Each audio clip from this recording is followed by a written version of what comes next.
এক মাসের ব্যবধানে আবারও এলপিজির দাম বাড়িয়েছে Bangladesh energy regulatory commission BRC. সর্বশেষ সিদ্ধান্ত অনুযায়ী প্রতি কেজিতে ১৭ টাকা ৬২ পয়সা বাড়িয়ে ১২ কেজি সিলিন্ডারের দাম নির্ধারণ করা হয়েছে ১৯৪০ টাকা। এর আগে এপ্রিলের শুরুতে এক দফা বড় মূল্য বৃদ্ধি হয়, তখন ১২ কেজি সিলিন্ডারের দাম ৩৮৭ টাকা বাড়িয়ে ১৭২৮ টাকা করা হয়েছিল।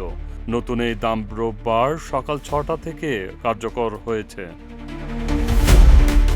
বিইআরসি জানিয়েছে, আন্তর্জাতিক বাজারে প্রোপেন ও বিউটেনের মূল্য এবং সৌদি সিপি নির্ধারণ করে বৈশ্বিক পরিস্থিতি ও জাহাজ ভাড়া বৃদ্ধির প্রভাবেই এই সমন্বয় করা হয়েছে। বর্তমানে প্রতি কেজি এলপিজির দাম ১৬১ টাকা ৬৬ পয়সা নির্ধারণ করা হয়েছে। তবে বাজারে অতিরিক্ত দামে বিক্রির অভিযোগ রয়েছে। একই সঙ্গে অটো গ্যাসের দাম বাড়িয়ে প্রতি লিটার ৮৯ টাকা ৫০ পয়সা করা হয়েছে। আনিসুর রহমান, প্রজন্ম ২৪।